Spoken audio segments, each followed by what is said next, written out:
Jackie Anderson. This is Connect the World. As we monitor what is happening in New York, also making news this hour, Israel intercepts a ballistic missile over Tel Aviv. It's the first time a Hezbollah attack has reached this far close to the Israeli city. The UAE's presidential advisor tells me what he believes went wrong in the United States' strategy towards Israel and the Palestinians. And a new report details stunning failures by the Secret Service in the first assassination attempt against Donald Trump.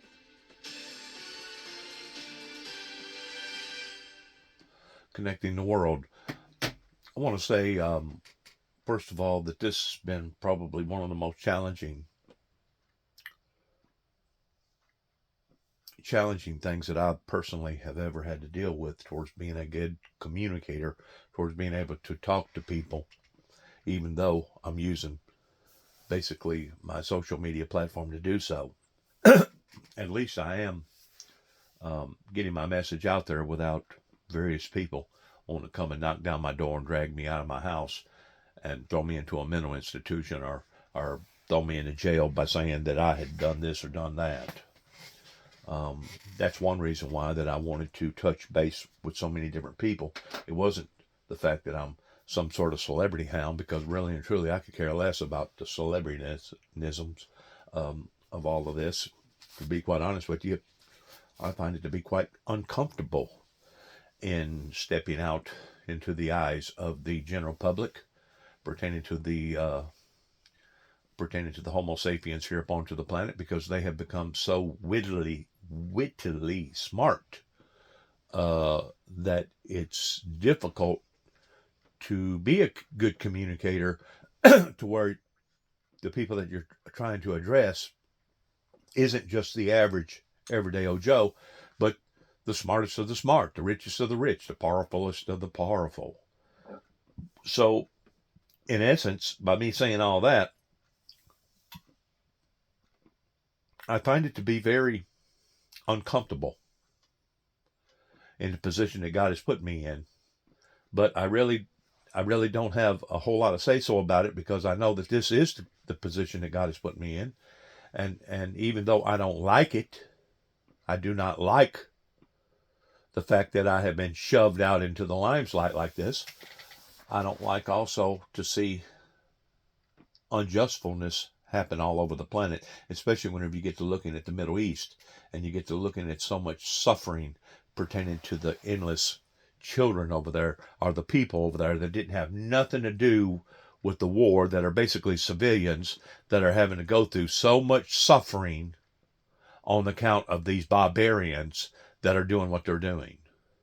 I would rather die 1,000 deaths than to sit and idly sit by and watch an innocent person, regardless whether it was children across the street that my brother and I was concerned about, or children 6,000 miles away that I probably won't never have the privilege of being able to talk to on a one-to-one basis.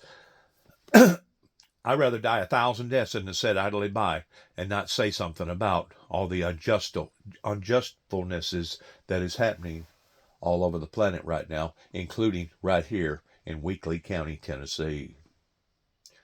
You know, last night I needed to pick up some wheat straw, in which over here in Kenton, Tennessee, I found it to be the most reasonablest. I did pick up a little bit of wheat straw over in Greenfield about a week and a half ago. But the wheat straw over here in Kenton was $1 cheaper per bale, so I went ahead and got 6 more bales over here in Kenton.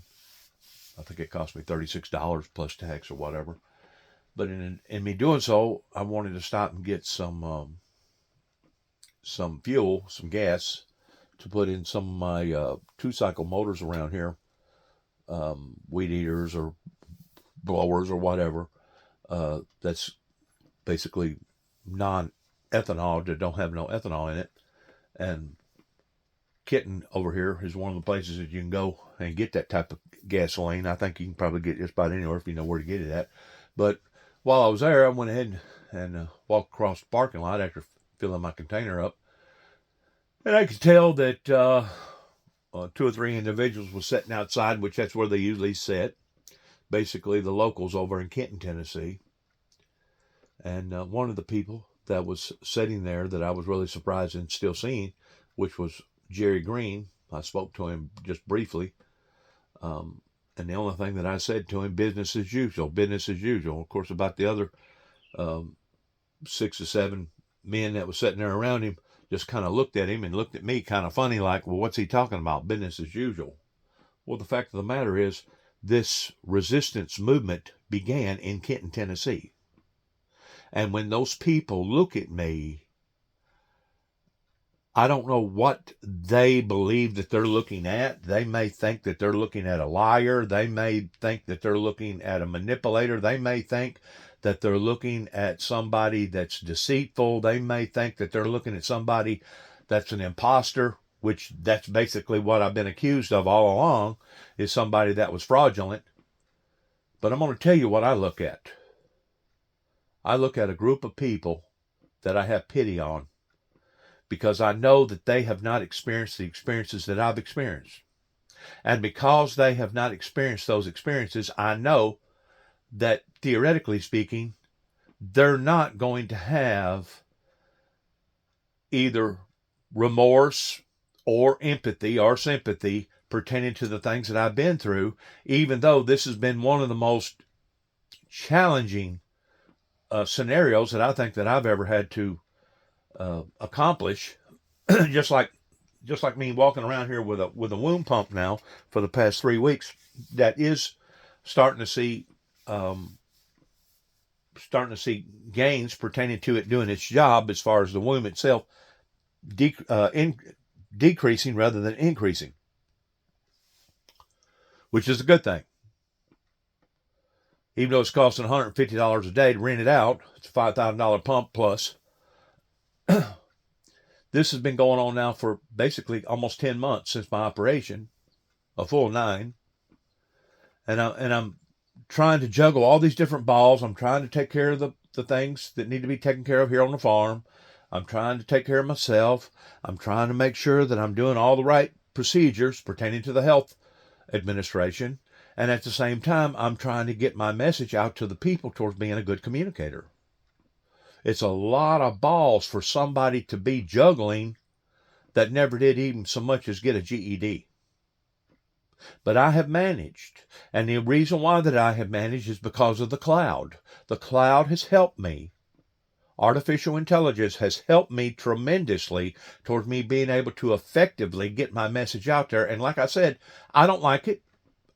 This is not something that I sat down as a young man or a young teenager and said, you know what, one day I'm going to be a public speaker, or one day I'm going to be an actor, one day I'm going to be a preacher or a minister or an evangelist, or one day I'm going to be a teacher, or I'm going to be this, or I'm going to be that. I didn't sit down and do none of that. You know why? Because at that time, whenever I was growing up, I was in a survival mode, because I was basically having to live under the hand of brutality of an individual that had post-traumatic stress disorder because of World War II. I have never liked violence. I have never liked hostility. I have never liked to see especially innocent lives being damaged or destroyed. And I won't never like it. That's part of my DNA. I do not like how that I was treated growing up. I do not like how that my mother and my brothers was treated growing up. And I don't like how certain people in the community dropped the ball and basically left me to sink or swim. But you know what? I don't like a lot of things.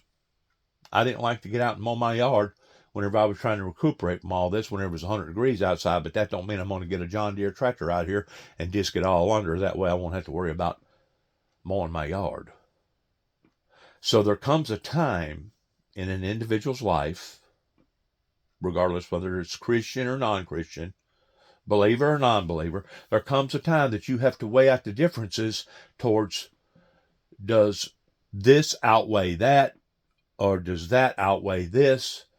And it goes back basically to my childhood, whenever I was about 14 years old, and I had to make a family decision towards deciding whether or not my older brother that was on his last mission of getting me and taking me to Dresden, Tennessee, of getting 54H chickens, basically getting involved in a major accident, and then about 5 or 6 days later having to make a decision towards pulling the plug. A lot of times we as individuals don't do what we want to do. But if we are going to stand firm in what God has chosen for us to do, rather than us to run from our responsibilities, we need to face them.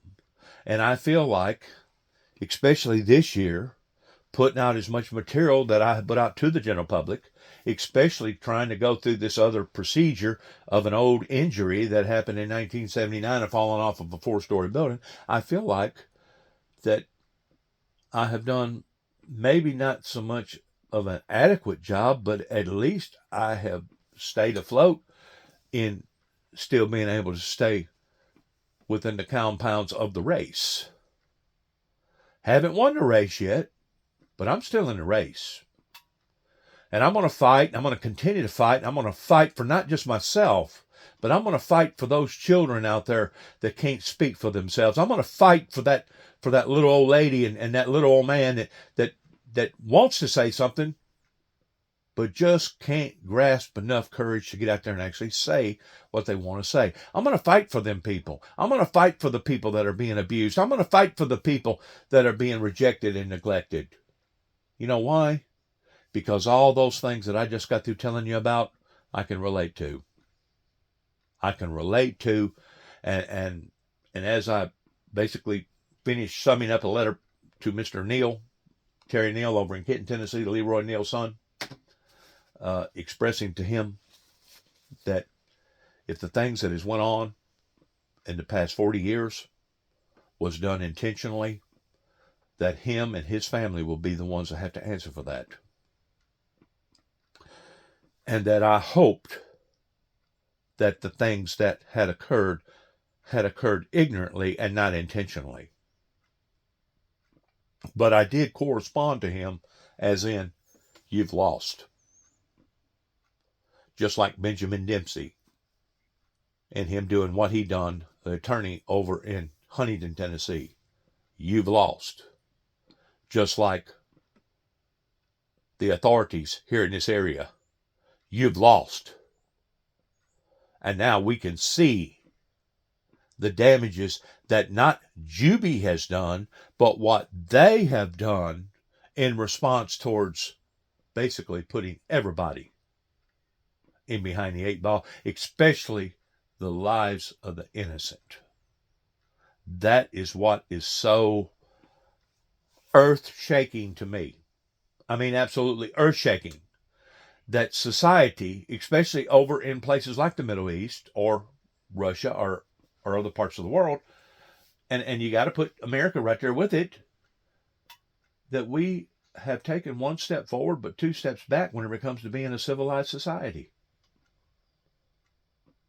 It's earth-shaking to think that we, as supposed to be some of the most smartest creatures on the planet, have turned out to be some of the most dumbest.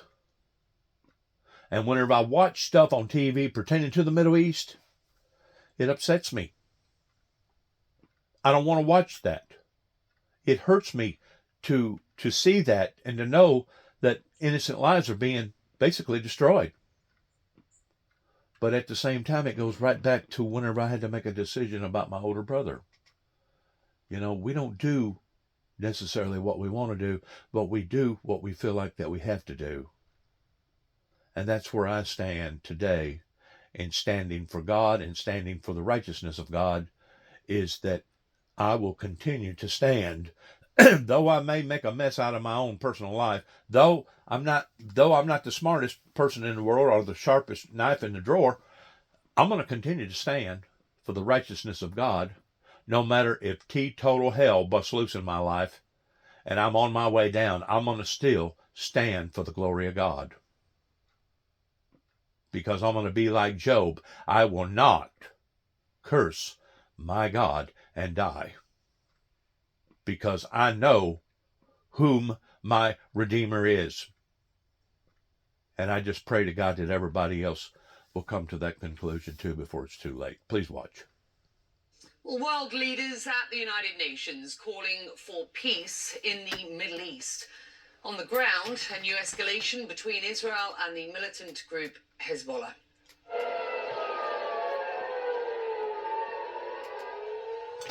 Israel says it intercepted this missile as it approached Tel Aviv. This is Hezbollah's deepest strike ever into Israel. The group says it was targeting the Israeli intelligence agency Mossad. Israel also... I've never been engaged in a hot zone like that, and I hope that I never do.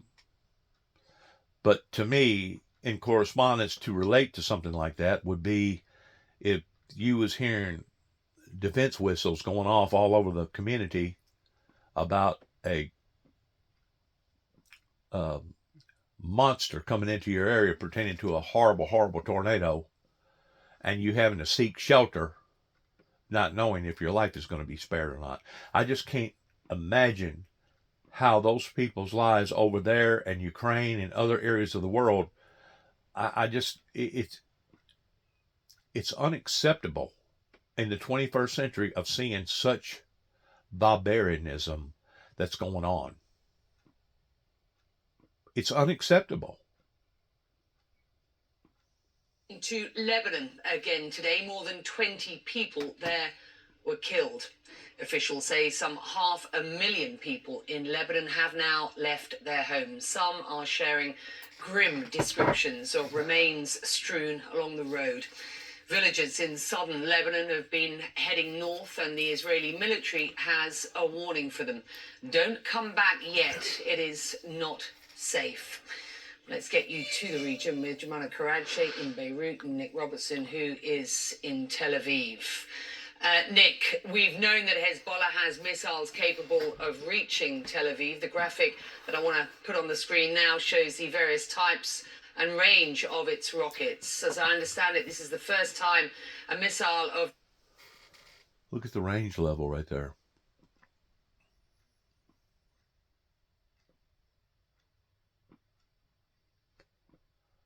How far do you think that is?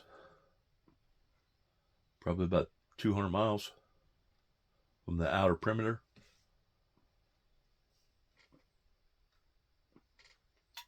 Launched by Hezbollah has ever reached close to the city. What do we understand happened? Yeah, Hezbollah said it was a ballistic missile which flies high, carries a much heavier payload, hundreds of kilograms of explosives, than the shorter range missiles that they're using, have been using across the border, continue to use, and the medium range missiles which go maybe 30 miles or so, 45 kilometers or so inside of Israel. So this was bigger, and it flew higher, and it was intercepted not by the Iron Dome, which is used for those to intercept those smaller missiles, but by David's Sling, which is Israel's missile interceptor for those much higher altitude, much faster flying missiles of the ballistic type that Hezbollah said that it fired today. And it was intercepted. It didn't reach its target, the Mossad headquarters, which is what Hezbollah said where it was targeted to go. It's not...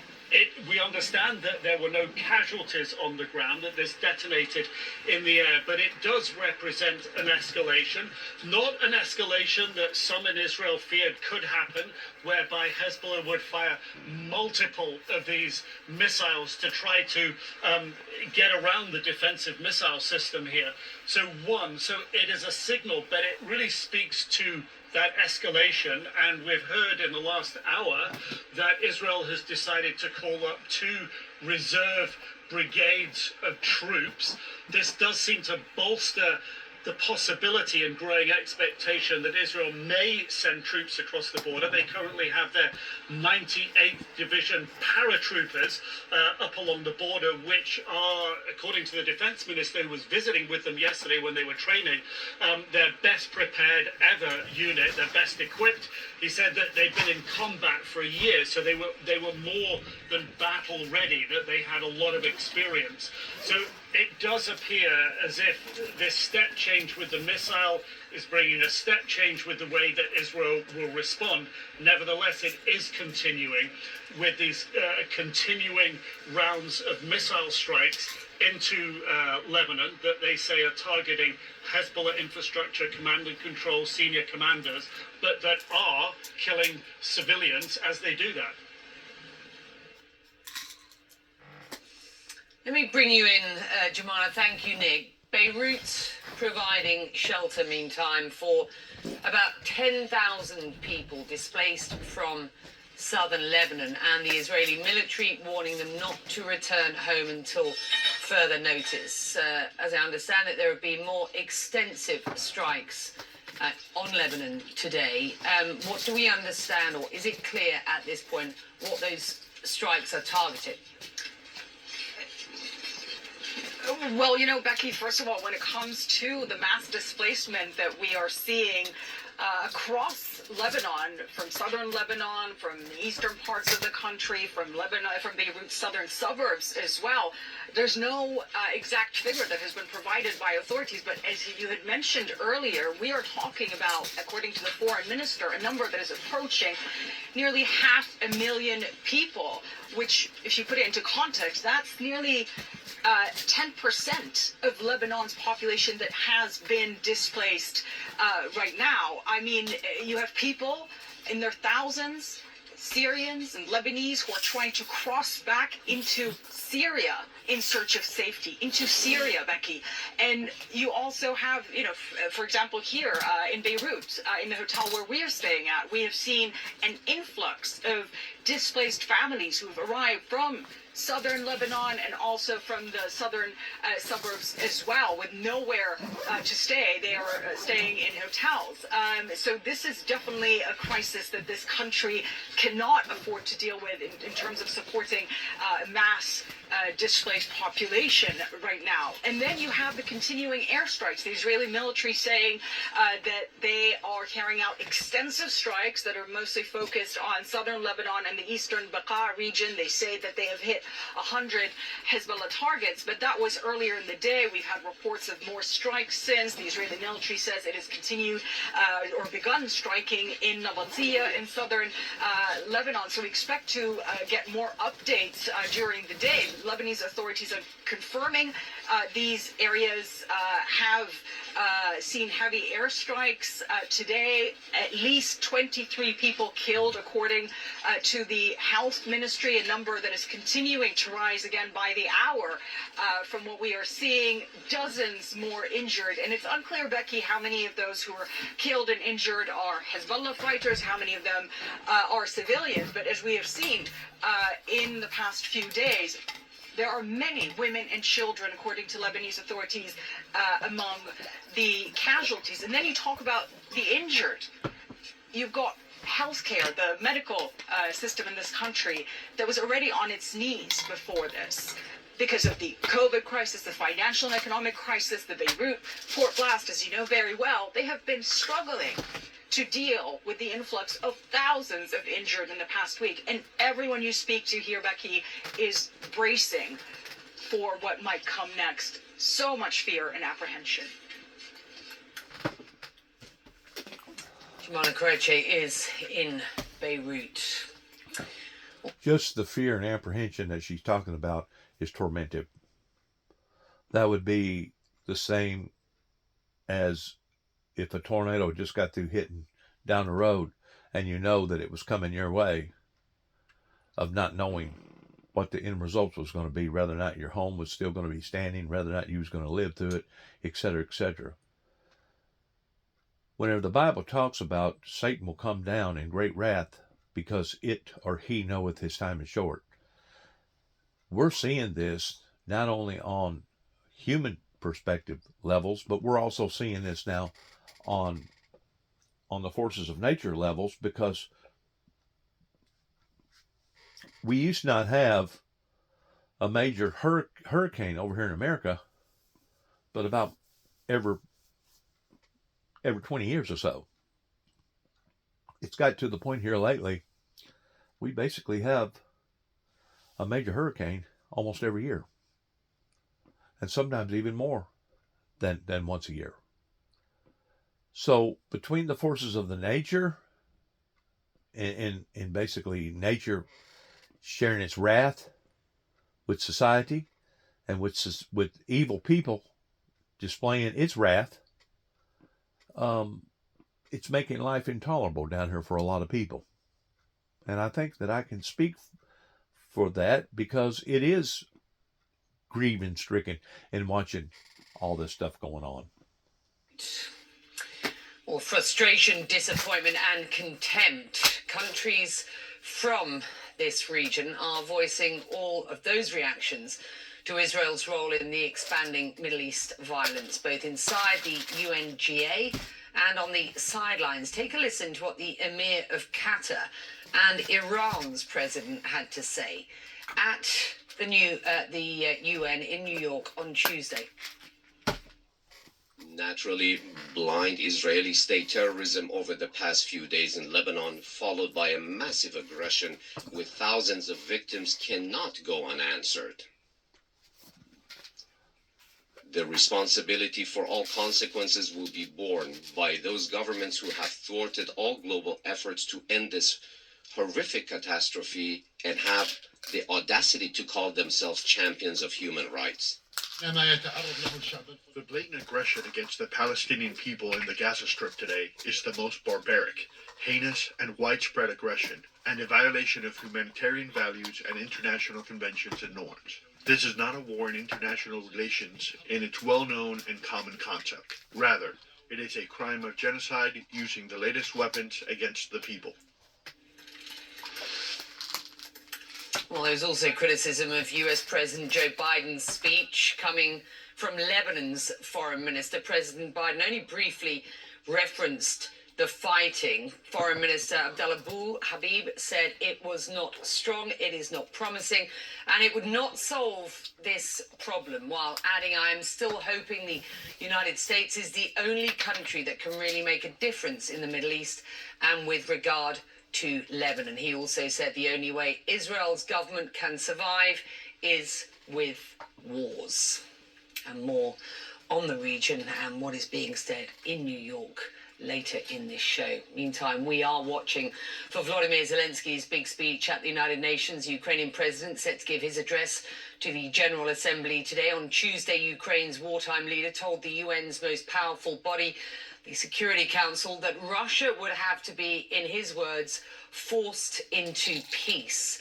Well, CNN's former Moscow bureau chief Jill Doherty is standing by in Washington, D.C. First, let's join CNN's Fred Plotkin live in Kyiv. We've heard a little bit, Fred, from Zelensky while he has been in the States yesterday at the Security Council. Today, he'll be looking to shore up support for his touted victory plan. Let's just hear what he said yesterday.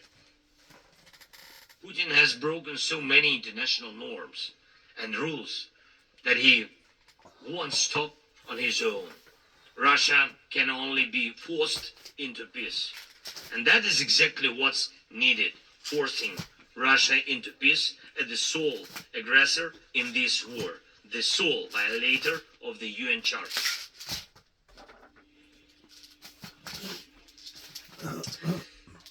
Well, he is touting a victory plan. What that will entail is unclear. Jill Doherty joining us now. I'll get back to Fred. We seem to have lost communication with him, but it's good to have you, Jill. What do you make of what we heard from Zelensky, what we might expect to hear from him later today in an hour or so at the UN? And what do we know about what he is touting as this victory plan at this point? Well, Becky, I think the most important thing that he said in the UN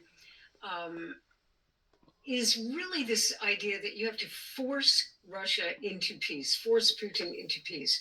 Now, the world has been focused on how do you bring about peace? Could there be negotiations, etc.?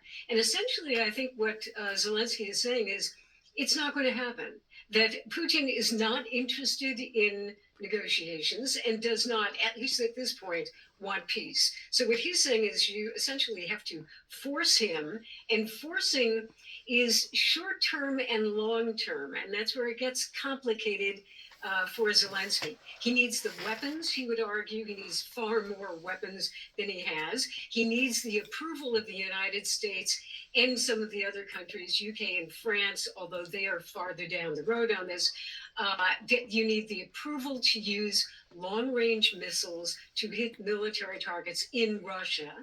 And then longer term, you need to have kind of a psychological, diplomatic part of this, which is to show Putin that there is some type of security guarantee for Ukraine that goes way beyond. Now, Ukraine would like that to mean NATO, being members of NATO. But it also could be bilateral security guarantees or commitments by different countries. He already has some of those. And they would make sure that Putin knows that attacking again, let's say the war ends, attacking again will not be possible. It's really, I think it's a very critical point for Zelensky because, you know, we can talk about this, but militarily, he has problems within his own country right now of the Russians moving ahead in Donbass. So how do you reason with someone that is unreasonable? Is force the only way? The Bible talks about iron sharpening iron. But ultimately, in the end, it's going to be everybody that's going to lose because basically you're going to butcher one another up to the point that you become so weakened that you won't be good for nothing. So is force the answer? Or is prayer the answer? Is a movement of God pertaining to the Holy Spirit the answer? Is actually seeing the Spirit of God move upon to the planet that it talks about, that God will pour out his Spirit upon all flesh, and that their sons and daughters will prophesy, and etc., etc., etc. These are the things that certain people over here in the Western world tried to prevent from happening. They was dead set towards wanting to hinder the very will of God. And because of it, now we're seeing these escalating events happening all over the planet that are only proportionally growing worse and worse, even as I sit here and talk. So is the answer self-destruction? Because that's the trajectory that we're on. Or is the answer coming from the Almighty? To me, the answer is obvious towards which way that we need to go. But whether or not we go in that direction, I don't know. We haven't been going in that direction, as far as I'm concerned, for the past 30 plus years. Haven't went in that direction. If they had of, I think I would be more accepted in this community, much less in the Western world than I have been in the past 35 years. Proof is in the pudding. And now we're seeing the consequences on account of it. Zelensky will be keenly aware of the timing of this visit, this opportunity to address world leaders at the United Nations, coming as it does with US elections just around the corner. I want to play a little bit of what Donald Trump had to say yesterday. Stand by. Every time Zelensky comes to the United States, he walks away with $100 billion. I think he's the greatest salesman on earth. But we're stuck in that war unless I'm president. I'll get it done. I'll get it negotiated. I'll get out. We got to get out. Biden says, we will not leave until we win. What happens if they win? What do you make of what you heard from Donald Trump and how Zelensky may treat his words? Well, Zelensky already has treated his words by saying, actually pretty overtly, that Donald Trump does not know or does not understand the situation, and that negotiation at this point isn't going to work. I mean, this is Donald Trump, and a change in administration, at least, to Republicans or to Donald Trump, would be really, really difficult. And that's mildly put for Zelensky and for Ukraine. Because after all, Donald Trump, you can hear it here, is saying, enough already, we've given enough, and we're not going to give any more. So this, in addition to the military, diplomatic, economic, etc., challenges that Zelensky has worldwide, he has the election in the United States coming up very soon, like 40 some days. So he will, on Thursday, tomorrow, he will be meeting or is expected to meet with Biden and with Harris. He does not know, or at least we don't know at this point, whether he will meet with Trump, but he has a huge challenge here in the United States domestically. Fred, let me bring you in here at this point. What's the perspective on the ground where you are as we focus keenly, of course, on this upcoming speech by the Ukrainian president?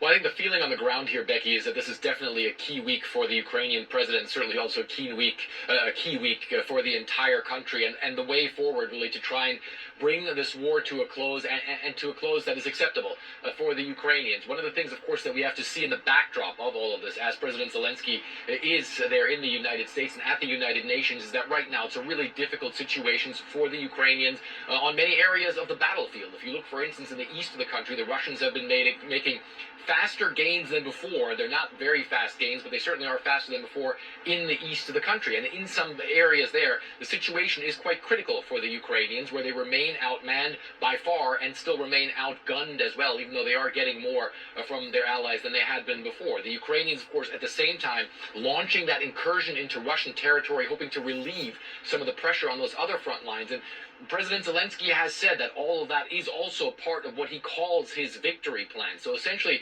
what he's trying to tell the Biden administration is, look, stick with us for now, stick with us in the long term, and we will try to bring this war to an acceptable close in the not too distant future. And I think one of the things that we've really seen over the past couple of days is Volodymyr Zelensky trying to put in place, if you will, the building blocks to set all of this up. First, on the international stage, we saw yesterday in the United Nations Security Council, well, on the one hand, you've already said that Russia can only be forced into peace, as he put it, but he also made very clear that from Ukraine's perspective, and certainly from many nations in the international community as well, that it is the Russians who are in gross violation of the UN Charter, the basis of which is, of course, the territorial integrity of nation. And that's the message that he's going to take to the General Assembly, and then also to the Biden administration, to say, look, hold up international law, hold up international norms, stay with Ukraine. Ukraine has a path forward. It's a high stake and very difficult task for the Ukrainian president, and certainly it's going to be something that the Ukrainian nation will have their eyes on as he meets with President Biden, but of course then also tries to meet with the presidential candidates as well, Becky. Good to have you both. Thank you very much indeed. Well, folks, you're watching Connect the World with me, Becky Anderson. Time in Abu Dhabi in the UAE is 18 minutes past. Let's go forward here.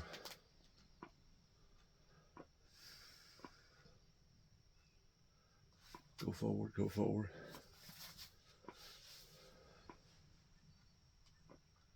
This is one of the main reasons why Meeting on that I have made a conscious decision or a choice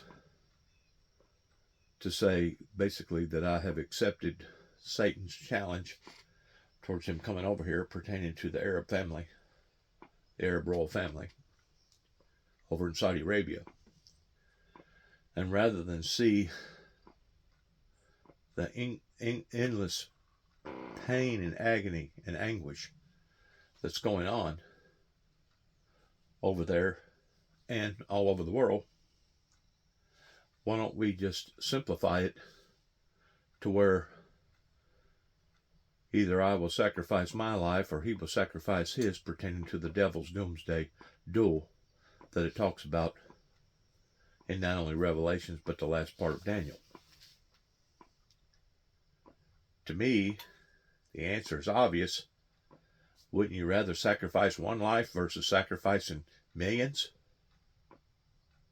But now, if you want to continue to go down this endless, harmful, hurtful road, in the planet basically suffering on account of, well, continue to keep doing what you're doing, and you'll continue to keep getting the same results, which is harm, hurt, pain, agony, anguish, horror, and all that goes along with it. So whenever I point my finger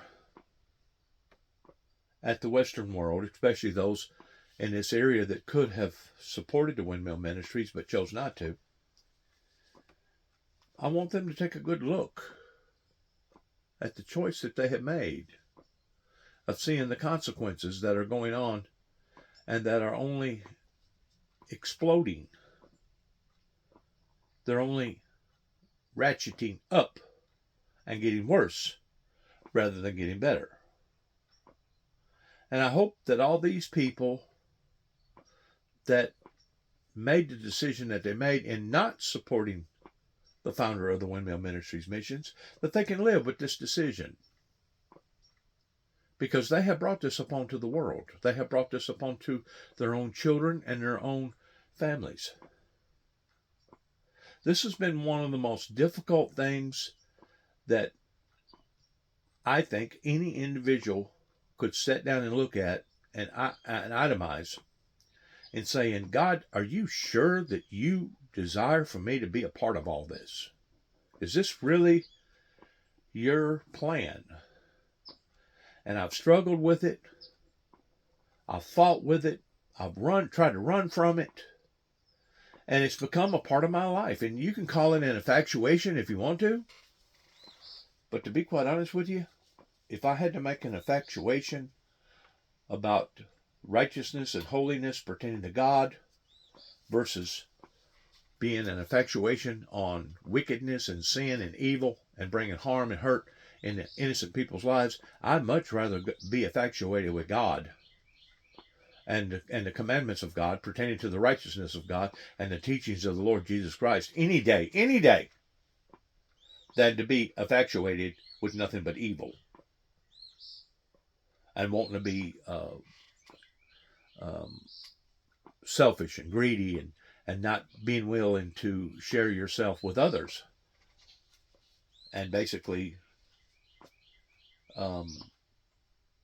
be motivated by the simple fact of the dynamics of evil.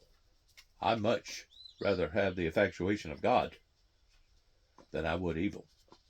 And that's where I stand. That's where I'm going to continue to stand. Now, has this been the most glorious position that God has chosen for me to be a part of? I would say not, because I've struggled with it now for a great long time. But whenever you get to looking at the whole picture rather than just bits and pieces of the picture, especially the picture where it talks about in the Revelations to where things is going to become so horribly dissatisfying to humanity down here up onto the planet that basically people will want to die but can't die. And whenever you get to looking at the teachings of Christ that said, blessed are those who bear not wombs in these days, and blessed are those whose desire is for a heavenly kingdom versus an earthly kingdom, to weep whenever they come into the world and to rejoice whenever they leave the world. Whenever you really get to looking fundamentally at God's teachings through his son Jesus Christ, this way is the predominant best way. Now, you can call it suicidal if you want to, because I've heard people say, well, Jesus Christ was suicidal because he could have fled. He could have run from that trial. He could have escaped that harshness that fell upon his life. Well, yeah, he could have. But why didn't he? Why didn't Jesus flee? Because of love. No other explanation. No other itemizing or conclusion other than love, that even Christ said, what greater love have there than a person that's willing to lay down their lives for another person? There is no greater love. That even Ronald Reagan said, that you physically, emotionally, monetarily cannot pay back another human being for sacrificing their life for another human being. That in actuality, you cannot pay that person back. Now, you can be like the Saudis over there and try to bring some sort of easement into the family's lives pertaining to 9/11, but you can give those people all the money in the world, and you still can't bring back them people that died the day of 9/11. Not counting all the other lives that has been affected since then, that has been just as tremendous, if not more tremendous, as far as people dying with bronchial problems and cancer and everything else that was related around those buildings that fell. And that's in addition to all the other problems that it has created since 9/11.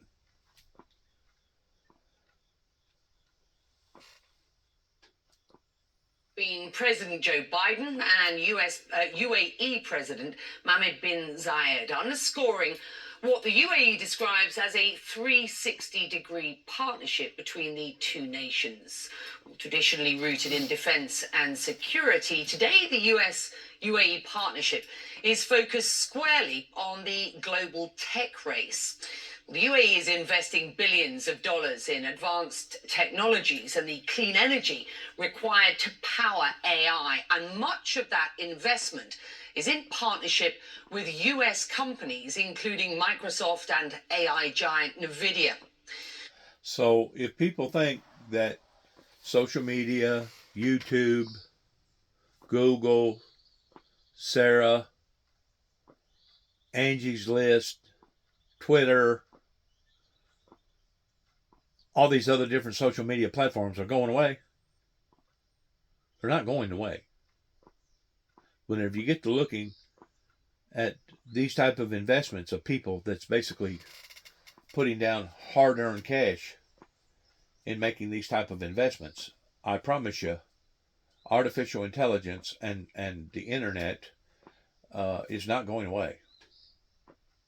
If anything, it's going to become more predominant in our lives, whether or not we like it, whether or not we agree with it, whether or not we want it, because this is basically the tool or the transportation piece that the prince of this world, which is Lucifer, is going to use to dominate humanity with.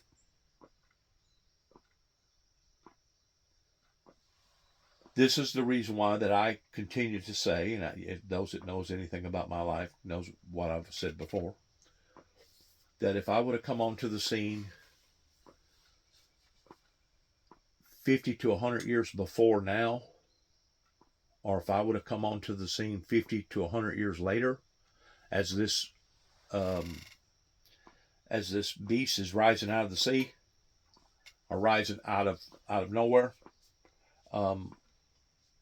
I would have been bogus, and I would have been a fraudulent person, because I would have been out of step or out of tune with what's happening today, with all these other different factors and different dynamics that's happening. So God has put me where He has put me, in the right place at the right time for me to be here. Now it's up to the people in how they respond to it, in which we can see the way that they have responded for the past 30 plus years pertaining to the adult and the baby boomer society. We can see the evidence of what the consequences are and have been for the past 30 plus years in rejecting this message. Now, we can either stay on the trajectory that we're on, in seeing more doom and gloom and hardship and horror fall up into the lives of innocent people, or we can all unite in a common cause, the cause of the Lord Jesus Christ,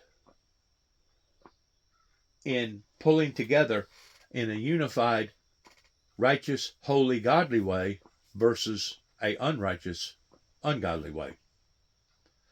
And once more, the table has been shifted, and I just thank God every day that I'm still living and that God has brought me through all this, because if it weren't for Him, I wouldn't be capable of making this social media recording link that I'm doing right now, much less being able to still walk, talk, and be a free man, if it weren't for Him. So I thank God every day. I thank the Lord Jesus Christ every day that God has given me the ability to leave my digital data footprint upon humanity, and it will be up to humanity of whether or not they support me, whether or not they like me, whether or not they despise me, whether or not they hate me, whether or not they're for me, whether or not they're against me. It'll be up to humanity. But at least now I've got somewhat of a microphone, a way of getting my message out to the people, of telling them the facts about what has already occurred in my life. Now, what will occur in my life? I don't know. What will occur in your life? We don't know. We don't know what tomorrow holds, but we do know who holds tomorrow. And if mankind, like I said a while ago, if humanity wants to go down this endless path of doom and gloom, well, you're already on the right path. You're already on the right trajectory. Just continue to do what you're doing, and you'll continue to get the same results, which is grief, misery, drugs, guns, trillions of dollars in debt, all the other problems that goes along with it. Continue to do what you're doing, if that's what you want. Now, if that's not what you want, then I would strongly suggest for you to display that and put your money where your mouth is. That's basically what I have done by stepping out into the eyes of the general public, taking a chance on even being persecuted even more, even being demonized or dehumanized even more, especially my family. My whole family has sacrificed on account of this. Or you can turn it around. Instead of being a clown, come back around. Well, the two countries pledged to work together to ensure the responsible deployment of advanced tech, as both look to scale up the necessary infrastructure to take a lead in what you could describe as a new geotech era. While AI took centre stage at the meeting, the volatile geopolitical landscape was also discussed, with President Biden naming the UAE a major defence partner, and Vice President Harris also at the meeting, highlighting the evolving relationship between the two on X, writing, "We are also working to strengthen regional stability and address the grave humanitarian crises in Gaza and Sudan." Well, I spoke to Anwar Gargash, diplomatic advisor to the president, who is travelling in the US with him, to get the UAE's perspective on this escalation in the region and discuss, beyond the considerable ongoing humanitarian effort by the UAE in Gaza, what else the UAE can or will offer in terms of support for the region now and in the future. Have a listen. We see de-escalation right now as the main goal. De-escalation in Gaza, de-escalation in the West Bank, de-escalation in Lebanon. The events of the last 48 hours have been disturbing and have been very concerning, and our concerns, together with the rest of the world, of an expanded war remain a priority. The history of conflict in the region has shown us that you cannot settle big differences, historical differences, through conflict. And the UAE believes that maximalist positions from all parties, the Israeli party, some of the Arab non-state actors, are really leading the area to more and more conflicts. In parallel to the de-escalation, we are also emerging as a major believer and a major player in terms of addressing the humanitarian needs. Unfortunately, every crisis comes at a huge humanitarian cost. And what you are seeing really in Gaza is heart-wrenching. We think that maximalist views are hindering consensus on a day after, and we're worried. Without a clear day after, any attempt really at a ceasefire might appear futile. A recent tweet by the UAE foreign minister was pretty definitive. The UAE would not play any role in the day after in Gaza unless a Palestinian state is established. Is a Palestinian state a viable path towards a Palestinian state, even viable in narrative, in conversation? Is it a reality at this point? What we are saying is that longer term, clearly, the policy of containment has failed. The idea basically of trying to sort of circumnavigate the Palestinian issue has led to these continued crises. We really have to address these issues as much as we have to address Israel's right to exist and to security. We also have to address the legitimate right of the Palestinians to a state. Unfortunately, what we are seeing there is an example of a locomotive that is being led by the most extreme on both parties. Whether it is non-government organizations on the Arab side, or such as Hezbollah and Hamas, or the right wing that we are seeing today in Israel dictating and influencing policy. And we do really need to go back to the center on both sides, the Arab side and the Israeli side. The security of the region, the livelihood of future generations and their expectations for the region really depend on a policy that goes beyond containment. As the war continues, does UAE see this impacting the Abraham Accords and further such accords around the region? Well, I'm not going to speak about further such accords, but I will definitely come and say that the Abraham Accord is a strategic decision by the UAE. It has allowed us to play and continue to play a role in talking to all parties and spectrums of Israeli politicians. You will have ups and downs in terms of the surrounding environment, but the accords remain, in my opinion, a major component really of different architecture for the region, architecture based on a greater communication, stability, and I would say longer term prosperity also. We live in an era of real geopolitical volatility, not least in the Middle East. We also do live in what seems to be a new era of geoeconomics and increasingly geotech. Geopolitics, geoeconomics, geotech. What role does the UAE see itself playing? Two pillars of our policy are stability and prosperity. On the national level, they are concerned about UAE stability and UAE prosperity.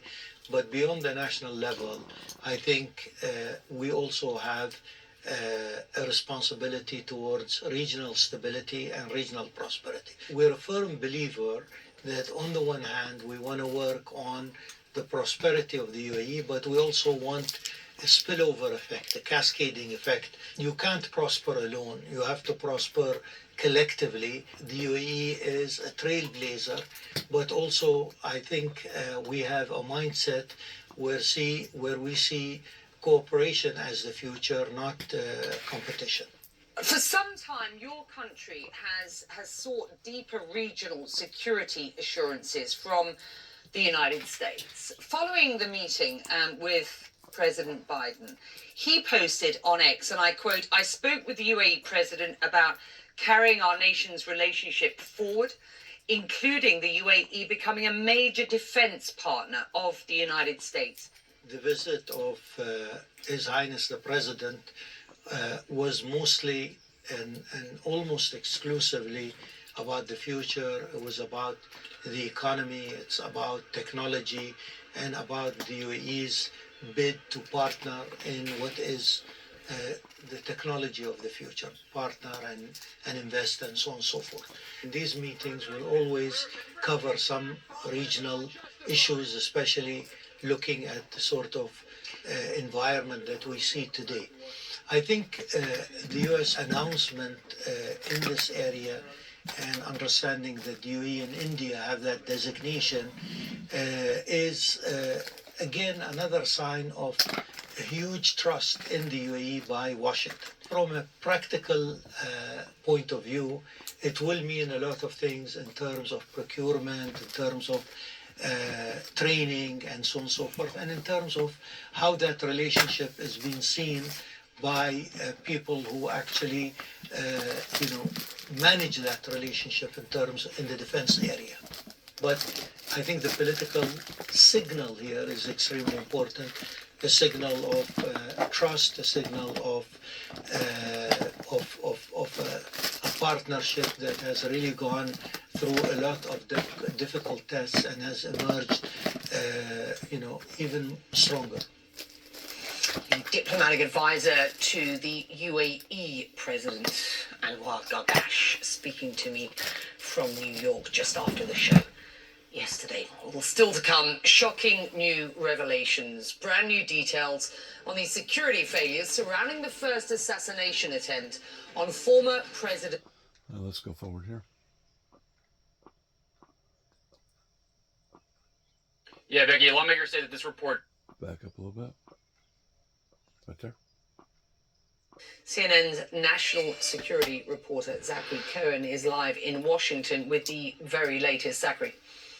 Yeah, Becky, lawmakers say that this report details what they're calling a perfect storm of security failures that can largely be attributed to incompetence on the part of the U.S. Secret Service. And as you mentioned, one part of this report that lawmakers are specifically saying that they're shocked by, frankly, is the fact that they interviewed several U.S. Secret Service agents who were involved in the planning, the security planning around Donald Trump's July 13th rally, and not a single one of them could identify who was actually in charge of the rally that day from a security perspective and who was the ultimate decision maker, telling lawmakers that it was a more collaborative process. But as we know, that collaborative process resulted in several things falling through the cracks, balls being dropped, including no plan to secure that building that ultimately the shooter was able to climb up on the roof of and have a clear line of sight at Donald Trump. And look, this report is the latest in a series of concerning revelations about the security failures around Donald Trump's July 13th rally. Obviously, those have been exacerbated in the wake of the second attempted assassination of the former president.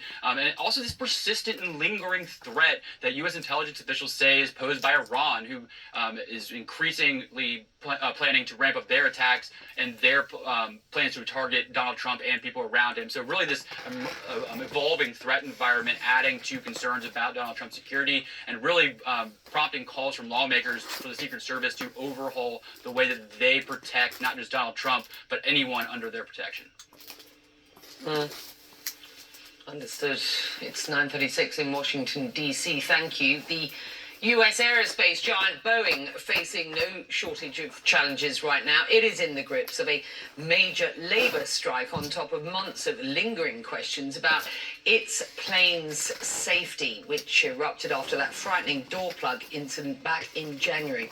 A new report out today from the U.S. Federal Aviation Administration, or the FAA, reveals the troubling results of a special investigation. It says factory workers felt pressure to put speed over quality.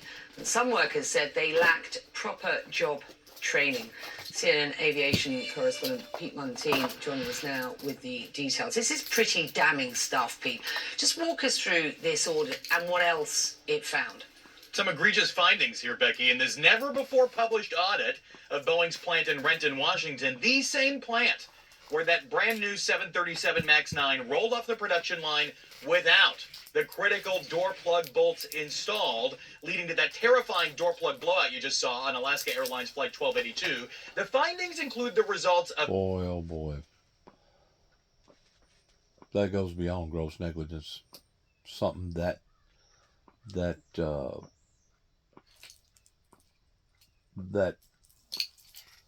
serious pertaining to airplanes.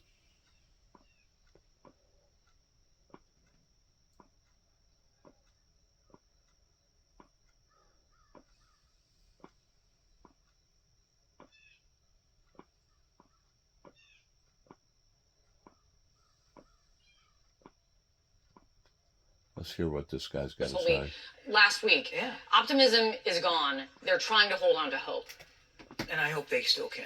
I hope they still can. And I hope that they know President Biden's not going to give up the How fight. is it possible that you can get a hostage ceasefire deal in the midst of Hezbollah and Israel now fighting? As the president said, something's unrealistic until all of a sudden it's not. And when you're in negotiations, you never know when that breakthrough is going to come. Look, it's clear to us that Mr. Sinwar isn't interested in a ceasefire right now. He's dug in a tunnel somewhere, surrounded by hostages. Interested in a ceasefire? The proposal on the table is an Israeli proposal. It's the one that the Prime Minister and his team put forward, and they continue to talk to us about moving this thing forward. I would just tell you that Mr. Sinwar is the main obstacle. Right. Well, Kylie Atwood is in Washington with more. And we talk to our regional sources here all of the time, and you'll hear a slightly different story. Yeah, you and I know, Kylie.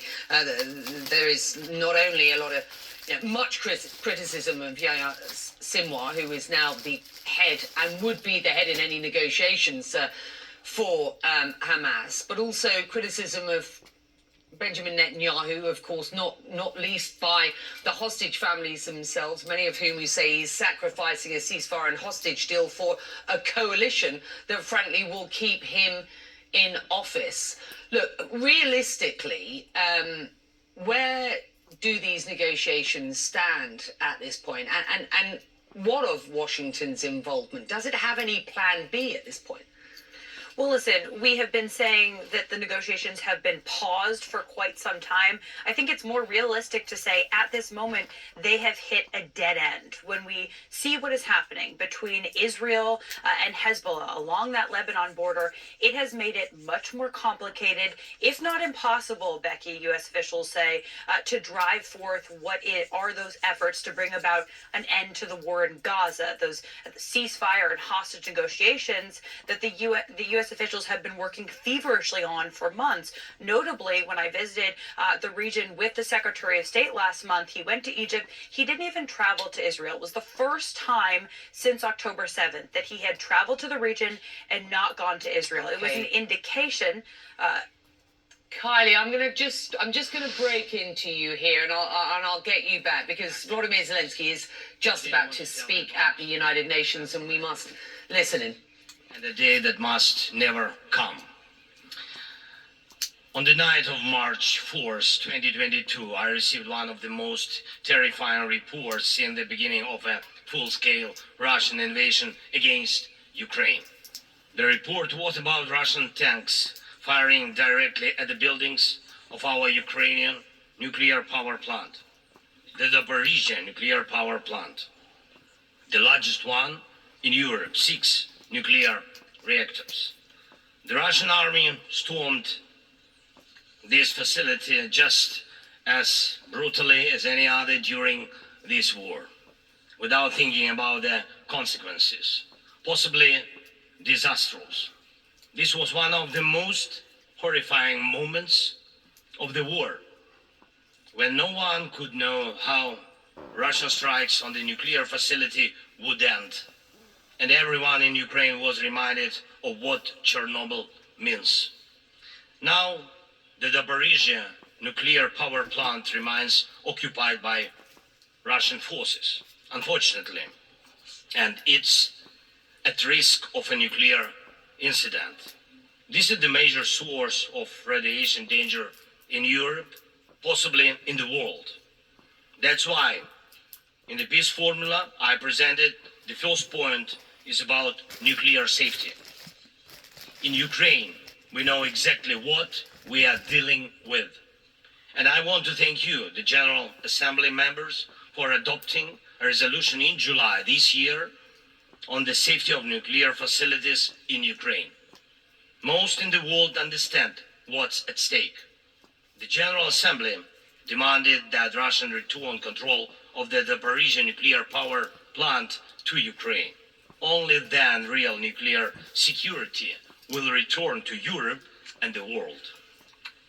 And now about the day that must never come. Since Russia can't defeat our people's resistance on the battlefield, Putin is looking for other ways to break the Ukrainian spirit. One of his methods is targeting our energy infrastructure.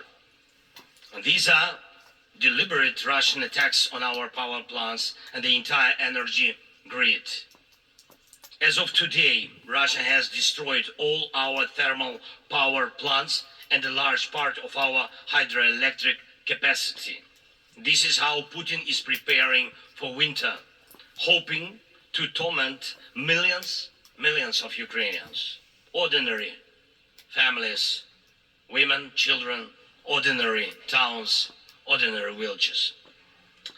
Putin wants to leave them in the dark and cold this winter, forcing Ukraine to suffer and surrender. Just imagine, please, your country with 80% of its energy system gone, with such a destroyed part of the system. What kind of life would that be? Recently, I received yet another alarming report from our intelligence. Now Putin does seem to be planning attacks on our nuclear power plants and their infrastructure, aiming to disconnect the plants from the power grid. With the help of satellites, by the way, ladies and gentlemen, satellites of other countries. Russia is getting images and detailed information about the infrastructure of our nuclear power plants. But what does this really threaten? Any missile or drone strike, any critical incident in the energy system could lead to a nuclear disaster. A day like that must never come. And Moscow needs to understand this, and this depends in part on your determination to put pressure on the aggressor. These are nuclear power plants. They must be safe. Ladies and gentlemen, 2 years ago in the fall of 2022, I proposed a comprehensive strategy to end the war and to ensure security. And I presented the peace formula at a highly inclusive political platform for world leaders, the G20 summit in Indonesia, representing billions of citizens from all parts of the globe. And it's important for us that all these people can understand us, understand that Ukraine wants to end this war more than anyone in the world. War always poses a threat to many. You all see in the media and read in reports what is happening in Ukraine because of Russia's war. It's something many are imagining happening to themselves. And yes, the smoke from fires in war-torn cities can reach other countries. And if, God forbid, Russia causes a nuclear disaster at one of our nuclear power plants, radiation will not respect state borders. And unfortunately, various nations could feel the devastating effects. Many are concerned, but the deepest understanding of war is always found in the home it destroys. It's the Ukrainian people who feel the full pain of this war. It's Ukrainian children who are learning to distinguish the sounds of different types of artillery and drones because of Russia's war. It's our people who are forcefully separated by occupation because Putin decided he could do whatever he wants. It's our heroic soldiers who who are giving their lives to defend our country from invaders trying to steal our land. That's why we say, rightfully so, there can be no just peace without Ukraine. And I think every leader, every country that supports us in this, that understands us, that sees how Russia, a country more than 20 times larger than Ukraine in territory, still wants even more land, which is insane, and is seizing it day by day while wanting to destroy its neighbor. And Russia found very special bodies for that. North Korea and Iran, telling choice of friends. And now every neighbor of Russia in Europe and Central Asia feels that the war could come to them as well, and just think what kind of losses that would mean for the world. And I thank nearly 100 nations and international organizations that have supported the peace formula. It's truly a global community. Africa, Asia, Europe, Latin America, North America, the Pacific region, all united by the peace formula. And I'm glad that the first peace summit was so reminding of the UN General Assembly. Everyone was equal.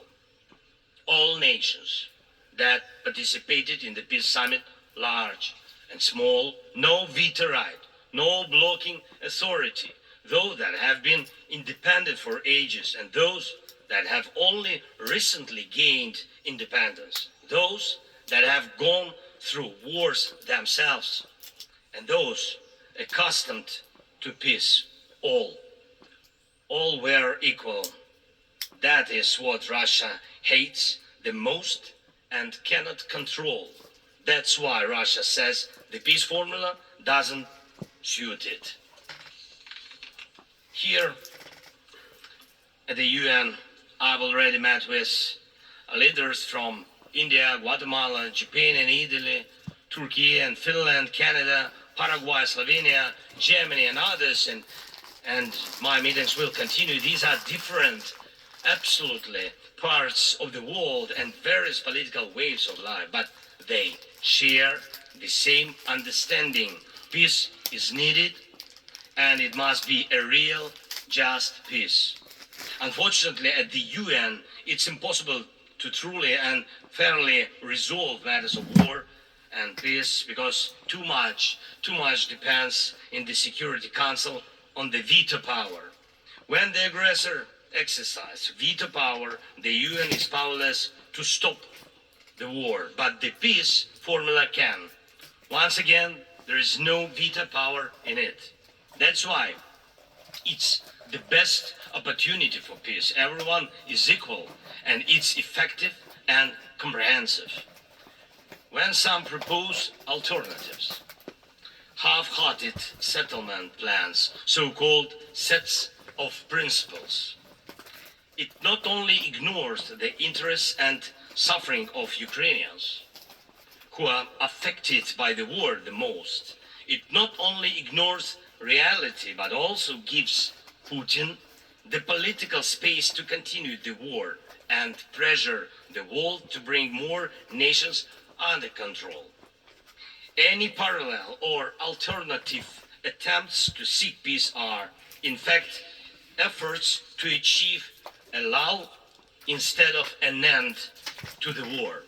As a global initiative, the peace formula has already existed for 2 years, and maybe somebody wants a Nobel Prize for their political biography for frozen truth instead of real peace, but the only prizes Putin will give you in return are more suffering and disasters. We must restore nuclear safety. Energy must stop being used as a weapon. We must ensure food security. We need to bring home all our captured soldiers and civilians possibly deported to Russia, we must uphold the UN Charter and guarantee our right, Ukraine's right to territorial integrity and sovereignty, just as we do for any other nation. We need to withdraw the Russian occupiers, which will bring an end to the hostilities in Ukraine, and we must hold those responsible for war crimes accountable. We need to prevent ecocide and stop the destruction of nature caused by the war. And we must not allow a second or third phase of this Russian invasion. And we need to make it clear the war is over. This is the peace formula. What part of this could be unacceptable to anyone who upholds the UN Charter? If someone in the world seeks alternatives to any of these points or tries to ignore any of them, it likely means they themselves want to do a part of what Putin is doing. The point they ignore reveals the desire they're hiding. And when the Chinese-Brazilian duo tries to grow into a choir of voices, with someone in Europe, with someone in Africa saying something alternative to a full and just peace, the question arises, what is the true interest? Everyone must understand you will not boost your power at Ukraine's expense. And the world has already been through colonial wars and conspiracies of great powers and the expense of those who are smaller. Every country, including China, Brazil, European nations, African nations, Middle East, all understand why this must remain in the past. And Ukrainians will never accept why anyone in the world believes that such a brutal colonial past, which suits no one today, can be imposed on Ukraine now instead of a normal, peaceful life. I want peace for my people, real peace and just peace. And I'm asking for your support from all nations of the world. We do not divide the world. I ask the same of you, do not divide the world. Be united nations. And that will bring us peace. Thank you, fellow Ukraine. On behalf of the Assembly, I wish to thank the President of Ukraine. Well, that was the Ukrainian president, I have to say, to a hall which is not entirely full today. We've got so much to cover. Jim Doherty and Kim Dozier are standing by in Washington, D.C. I do, though, want to get to CNN's Fred Pleitkin, who is in Kyiv. I want to make a reply pertaining to what he said. You know, there comes a time that humanity needs to realize that the planet is basically one big piece of pie. And for these oligarchs, and trust me, there's oligarchs right here in America. They don't call themselves oligarchs, but for these oligarchs to have forced their way up onto the middle class and the poor class is nothing new. It's been going on since the beginning of time. I mean, even whenever they built the Titanic, they had first class, second class, and third class citizens. What we're running into is a clash between the powerful, which is the rich ordinarily, and the common person. The common person, they don't want the whole pie. Matter of fact, they don't even want the bigger piece of the pie. They just want a little piece of the pie. And what we have seen here in America is that the pie has shrunk more and more and more, to the degree that now the big guys who have made their big commitments in doing big things, they can't adjust by losing more monetary financial money, because if they do, they're afraid they're going to lose that big piece of pie. The only way for everybody to get the same equal piece of the pie, and it will never be equal. You'll always have the has versus the has-nots. And you'll always have those that even Christ talked about, that the poor you have always. The unfortunate, those that was born with deficiencies, those that just was caught up in the wrong scenario at the wrong time, didn't get the right opportunities, whatever, you're going to always have them. No matter what, you're going to always have them, no matter what country, what continent that you're on. The problem is between the working class, the mid class, the second class versus the first class, is that we have a clash. We have a major clash between the powerfulest of the powerful, which is the hases, versus the has-nots. Until we recognize that there has to be a better way of equaling out the pie, that way everybody can get a piece of the pie, we're going to have struggles, we're going to have hardships, and odds are we're going to have wars. Because there's certain people out there that will refuse to give up that bigger piece of pie.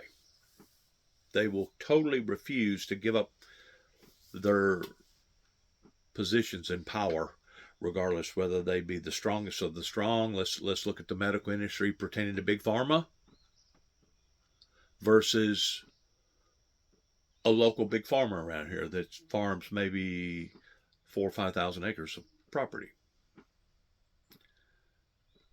You're going to always have those that are the strongest of the strong, the powerfulest of the powerful, that's going to feel like that they deserve to get the bigger piece of the pie versus the smaller piece of the pie. Somewhere or another between the biggest and the littlest, working with the same piece of pie, basically the earth is being the pie, we're going to have to make compromises on the powerfulest of the powerfulest, towards knocking themselves down just a notch or two, and those that are of the unfortunate class that they categorized even back during the Titanic being the second class, maybe have an opportunity of getting at least partially up there where the strongest of the strong are. Right now here in America, we have seen this gulf that has widened to the degree that now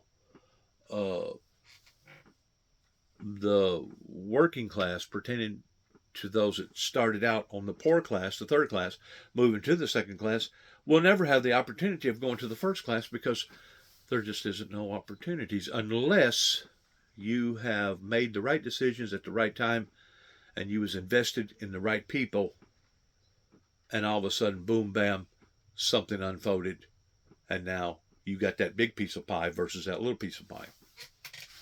Somehow or another, we're going to have to come together in agreement. Not just over in the Middle East, not just in India, not just in other parts of the world pertaining to Russia and the Ukrainians, but somehow or another, we're going to have to come to the conclusion that we're all living on the same planet. We only have one piece of pie. We only have one planet. And we're going to have to start setting down and rightfully dividing the bigger pieces of pie into smaller pieces of pie, and take the smallest pieces of pie and maybe increase those pieces of pie. That's the only way that we're ever going to see true utopia or peace upon to this planet.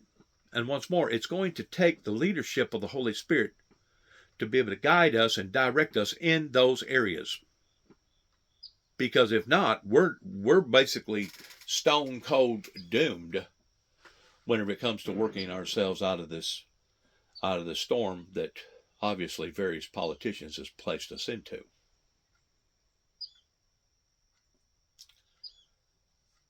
I spoke the other day to my son pertaining to Nathaniel in the Bible, that Jesus looked at and said that you have no guile. And I tried to explain to him what that meant pertaining to he basically had no falseness about him. He was not somebody that was just full of himself. He was a straight shooter. I have tried, now I'm going to talk about me for a second. I have tried, the leader or the founder of the Windmill Ministries Missions, have tried to display my love and my commitment to the world again and again and again. And even Jesus' teachings taught that a workman was worthy of his hire, and that you could tell the tree by the fruit that it bared, and that what a person soweth, that shall he also reapeth, pertaining to karma. But even better than that, going back to gal, the word gal, which basically means righteousness. And there wasn't but a few men and women in the Bible that was classified as being righteous. If you go back into the book of Acts, that I myself even made a sign at one time, I think it was Acts 23:9, if I'm not mistaken, where it talks about that we find no evil in this man, and that if a spirit or an angel has spoken to him, let us not fight against him, because if we do, we fight against the God himself. Those who have been acquainted with my life, I'm gonna go all the way abroad. Those who have been acquainted with my life knows my life and knows that I have not been perfect. I have made mistakes. Some of them was minute versus some of them that was large. But by and large, for this to have been placed upon my shoulders, towards me having to explain myself to the world, I personally put in the category of being unfair. But you know what? Life itself is unfair. And a lot of times we don't have choices in what type of hand it gets dealt to us. But what we do have is a responsibility to that hand in how that we respond after that hand has been dealt to us. I'm not saying that I've been perfect in dealing with this hand that's been dealt with me, towards me having to explain myself so many different times to the general public.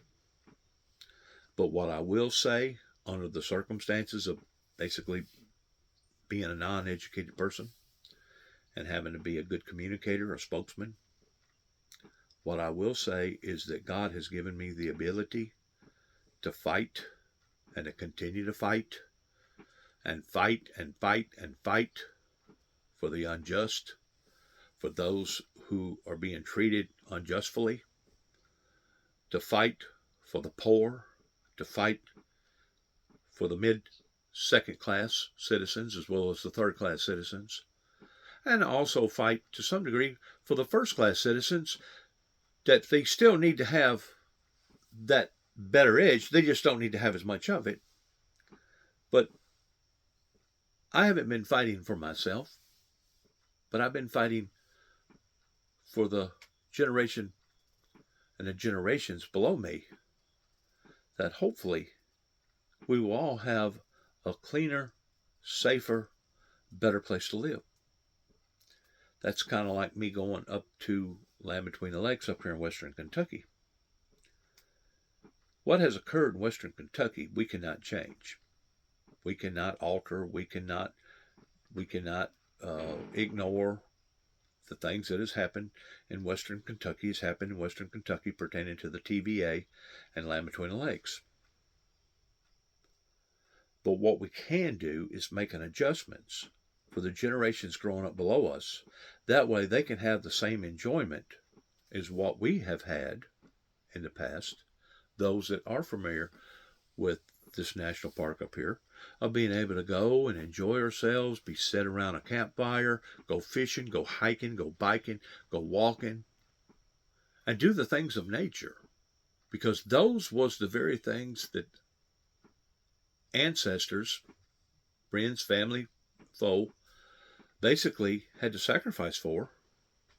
And to think that those things was going to be ultimately taken away because of greed and selfishness went beyond irritating to me. Hang on one second. Hang on one second. Okay. Hang on just one second. Let me put my shorts on. Okay. We must realize that this life that we're living in today is a life that was meant for all of us and not just one or two of us. And my point being, in watching what you've just watched and seeing what you've just seen, is the fact that this is a small planet and we all have to learn to share and to share alike. Because if we don't, ultimately what we're going to do is destroy that in which what we've already had. And by doing so, we're going to be basically destroying ourselves. I want to thank my viewers for listening to me and taking a part in this particular announcement or video, and say good luck to all of us. God bless and shalom.